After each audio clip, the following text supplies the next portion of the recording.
રમજાન મહિનામાં 25મો રોજો એટલે કચ્છના મસીહા હિન્દુ મુસ્લિમ એકતાના પ્રતીક અને ગરીબોના બેલી એવા મુફ્તીએ આઝમ સૈયદ હાજી અહેમદ શાહ બાબાના વિશાલનો દિવસ, જ્યારે પોતે અફાની દુનિયાને અલવિદા કહી અને રૂહાની સફર આજના દિવસે શરૂ કરી હતી।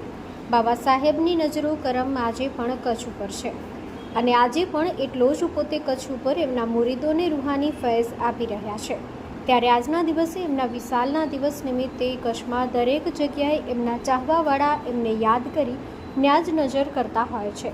ત્યારે દર વર્ષની જેમ ભુજના સોનારા પરિવાર દ્વારા યતીમખાના મધ્યે ઇફતાર રોઝો ખોલવામાં આવે છે, જેમાં મોટી સંખ્યામાં લોકો આવે છે, જેમાં સોનારા પરિવાર તેમજ સૈયદ યુસુફ શાહ ભવનશાહ પરિવાર દરેક સભ્યો આમાં સાથે રહે છે।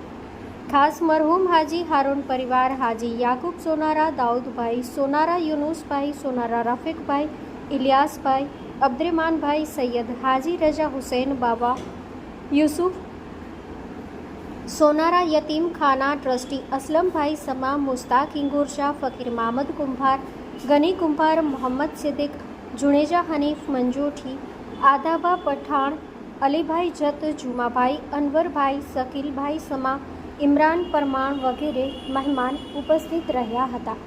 જનમિત્ર ન્યૂઝ ભુજ સતત આપની સાથે।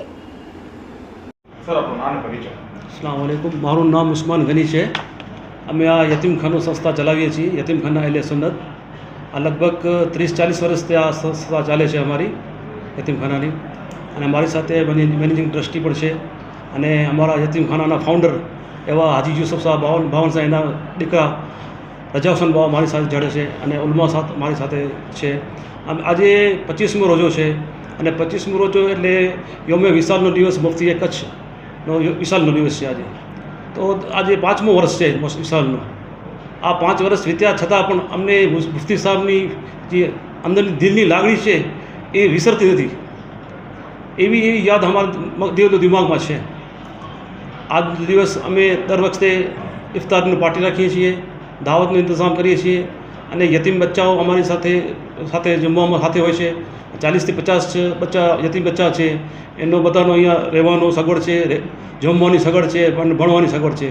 એ 40 વર્ષથી આ સંસ્થા અમે ચલાવીએ છીએ, અને આજે એ સંસ્થાનો ફાઉન્ડર છે એ મુફ્તી આઝમ કચ્છ છે, અને આજે એમનો દિવસ છે એટલે અમે આ દિવસને ઉજવીએ છીએ, અને બધાને દાવત, બધા મહેમાનો આવ્યા છે એ બધા મુફ્તી સાહેબના આશિકો છે। આ મહેમાનો બધા અમારી દાવતમાં જોડાયા છે। આજે 25મો રોજો છે, બધે એક પરિવાર તરીકે અહીંયા કને જે ભેગા થયા છે, તમારું શું કહેવું છે? તમે કેવી ખુશીની લાગણી વ્યક્ત કરો છો? બહુ જ ખુશીની લાગણી વ્યક્ત થાય છે। જ્યારે મુફ્તી સાહેબના ચાહવાવાળા બધા એક સાથે જમા થાય છે તો ઘણી જ એમની ખુશી થાય છે, અને મુફ્તી સાહેબની બધી વાતો કરીએ છીએ, એમની યાદો બધી તાજા થાય છે અમારી। બહુ મજા આવે છે અમને, અને ઘણી જ લાગણીવાળા માણસો છે મુફ્તી સાહેબને ચાહવાવાળા। મારું નામ અસલમભાઈ સમા, અહીં યતીમખાના અહેલે સુન્નત સંચાલિત યશ સ્કૂલ છે, એ સ્કૂલનો હું ચેરમેન છું। અને અત્યારે આજે અમારે અહીંયા મુફ્તી સાહેબ અમારા હાજી અહેમદ શાહ બાવા એમનો યોમે વિશાલ 25મો રોજો જે આ ફાની દુનિયાથી રૂખસત કરી ગયા, એ દિવસથી અત્યારે દર વર્ષે અમે અહીંયા જે યોમે વિશાલનો દિવસ છે એમનો 25મા રોજાના અમે અહીં ઉજવીએ છીએ, અને મુફ્તી સાહેબના જેટલા બી અનુયાયીઓ છે અહીં બધા ભેગા થયા છે। જે અનાથ બાળકો છે, જે અત્યારે જે યતીમ બાળકો અહીં જેટલા બી તાલીમ લઈ રહ્યા છે, જે દીની અને દુનિયાવી બંને તાલીમ અહીં એ લોકો ફ્રી ઓફ મળી રહ્યા છે, જે બધું મુફ્તી સાહેબની દુઆઓથી છે। મુફ્તી સાહેબ અને બાવા યુસુફ શાહના કરકમળોથી આ સંસ્થાનું ઓપનિંગ થયેલું હતું, અને અત્યારે આ વિશાળ સંકુલ બનીને તમે જોઈ શકો છો મોટું બની ગયું છે। એની અંદર છોકરાઓ માટે અનાથ આશ્રમ છે, એના સિવાય સ્કૂલ છે, અને સ્પોર્ટ્સ એકેડમી જેવું પણ બધું અહીં ચાલે છે। સંસ્થા એના માટે બધું કામ કરી રહી છે। આ કઈ જગ્યાએ આવેલું છે? આ અત્યારે મહેંદી કોલોનીની સામે સુરલબી રોડ ઉપર આવેલું છે, અમરનગર ચોકડી પાસે। શું કહેશો મોલાના સાહેબ આના વિષયમાં? अस्सलाम वालेकुम वरहमतुल्लाहि वबरकातुहू। मेरा नाम मौलाना मोहम्मद कौसर आलम कादरी है। मैं गुज़श्ता 17 साल से यस स्कूल यानी यतीम खाना अहले सुन्नत स्कूल में और यतीम खाना के जो मदरसे में बच्चे हैं उस बच्चों को दीनी तालीम देता हूँ। मेरे साथ और भी कई मुदर्रिसीन हैं। इस यतीम खाने का मकसद ये है कि اس پورے دیار میں کچھ میں جتنے بھی نادار اور یتیم بچے ہیں اس کی تعلیمی ضرورت کو پوری کرنا اور اس کو مطلب یہ ہے کہ مین اسٹریم میں لانا اور ان کی زندگی میں بہتر دن آئے اور وہ اچھی طرح سے زندگی گزارے، یہ ان کا تعلیمی مقصد ہے۔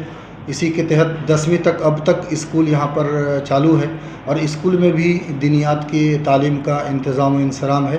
اس کے علاوہ جو ہاسٹل میں بچے رہتے ہیں اس کے لیے الگ سے اسکول کے ساتھ مدرسے کا انتظام ہے۔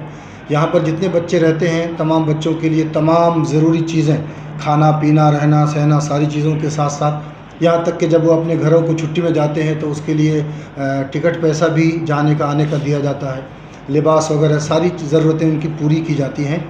اللہ تعالیٰ نے قرآن کریم میں ارشاد فرمایا ہے یسألونک عن الیتامی کہ لوگ آپ سے پوچھتے ہیں یتیموں کے بارے میں، تو اللہ فرماتا ہے کہ اے محبوب تم ان سے کہہ دو کہ ان کی اصلاح کرنا یہ بہت بہترین چیز ہے، خیر ہی خیر ہے۔ تو یہ ادارہ قبلہ مفتی کچھ اور ان کے بھائی حضرت سید یوسف صاحب رحمۃ اللہ تعالیٰ علیہ جو حرم کی سرزمین پر آرام فرما رہے ہیں، ان کی قد و کاوش ان کی محنتوں کا ثمرہ ہے اور الحمدللہ آج گزشتہ 40 سال سے یہ تعلیمی ضرورت کو اس ایریے کی پورا کر رہے ہیں اور پورے کچھ کے یتیم بچے ہمارے پاس ہیں، الگ الگ تحصیل کے بچے یہاں پہ پڑھائی کرتے ہیں اور اس ادارے کا مقصد ہی یہی ہے کہ ان بچوں کو بہترین تعلیم سے آراستہ کیا جائے، وہ زندگی میں اچھی زندگی گزار سکے اور اچھے مین اسٹریم پہ آ کر کے وہ بہتر ایک اچھا ہندوستان کا شہری بن سکے۔